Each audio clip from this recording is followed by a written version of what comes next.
ওনার শহীদ করা হয়েছে। এটা মুকাদ্দামা নাসাইয়ের মধ্যে আছে, আপনারা দেখে নেবেন। লেখাপড়া করেন, পড়ালেখা করেন, হয়তো কথা বলবেন না, পড়ালেখা করে তারপর সামনে কথা বলবেন। এই যে নাসাই শরীফের কথা বলছি, এখানে হাদিস শরীফগুলো সুস্পষ্ট।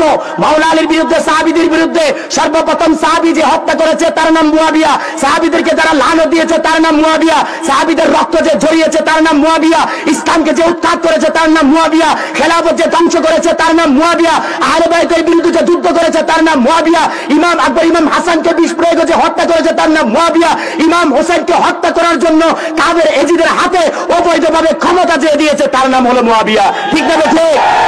শিয়ারা খুলাফায়ে রাশিদিনের কথা বলে না, খুলাফায়ে রাশিদিনকে তারা স্বীকার করে না। শিয়াবাদ, কুফরি মতবাদ ইমাম হায়াত তুলে ধরেছেন, আমাদের মহান মুর্শিদ কিবলা তুলে ধরেছেন। এই হাদিস শরীফ দ্বারা প্রমাণিত যে ইমানের বিপরীতে মাওলা আলীর বিরুদ্ধে যারা দাঁড়িয়েছে তাদেরকে ইমানদার বলা হয় না, তাদেরকে মুনাফিক বলা হয়। কি বলা হয়? ইসনা আশারা মুনাফিকান। বাবা জানা আছে তো ভয় লাগছে যে এখানে একটা হাদিস শরীফ এটা বলতে হবে আজকে। এই হাদিস শরীফটা না বললে আপনার বিভ্রান্তির মধ্যে থেকে যাবেন। আব্দুল্লাহ ইবনে আবি সারাহ বাবা জানুদ্দিন বললেন, তাফসীরের মধ্যে লিখে দিয়েছেন এটা। আব্দুল্লাহ ইবনে আবি সারাহ তিনি প্রিয় নবীর কিতাবত লিখতেন, মানে কাতেব ওহী ছিল। কি ছিল? আব্দুল্লাহ ইবনে আবি সারাহ তিনি কাতেব ওহী ছিলেন।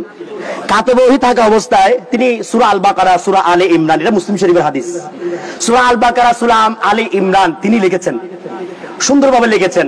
এবং একটা আয়াত শরীফ প্রিয় নবী বলার আগে আব্দুল্লাহ ইবনে আবি সারাহ বলে দিয়েছেন, অর্থাৎ প্রিয় নবী বলার আগে তিনি বলে দিয়েছেন। প্রিয় নবী বলছে তুমি যা বলেছো তা লেখো, এটা সত্য। এরপর থেকে তার মধ্যে অহংকার চলে আসে যে নবী যা জান আমি তো তা জানি, তাহলে আমি নবী থেকে কম কি? নাউযুবিল্লাহি মিন যালিক। এই অহংকার তাকে ধ্বংস করে দেয়। এরপর সে কাদের মুশরিকদের সাথে মিশা শুরু করে দিল, তাদের কাছে গিয়ে বন্ধুত্ব করা শুরু করে দিল। আল্লাহর প্রিয় নবীর কাছে যখন খবরটা পৌঁছা হলো, আল্লাহর প্রিয় নবী তার জন্য অভিশাপ দিলেন। কাতেব ওহী কিন্তু কোন ওহী বলে না, কোন ওহী? মুসলিম শরীফের হাদিস, মুনাফিক অধ্যায়ে দেখবেন কাতেব ওহী ছিল। কাতেব ওহী থাকা সত্ত্বেও ওই তারা তাকে যখন মারা যায় তখন মাটির নিচে তাকে দাফন করা হয়। মাটি কি করে? তাকে আবার তুলে দেয়, আবার দাফন করা হয়, আবার তুলে দেয়, আবার দাফন করা হয়, আবার তুলে দেয়। কয়বার? বলেন কয়বার? এবার হচ্ছে তিনবার আসছে। কয়বার?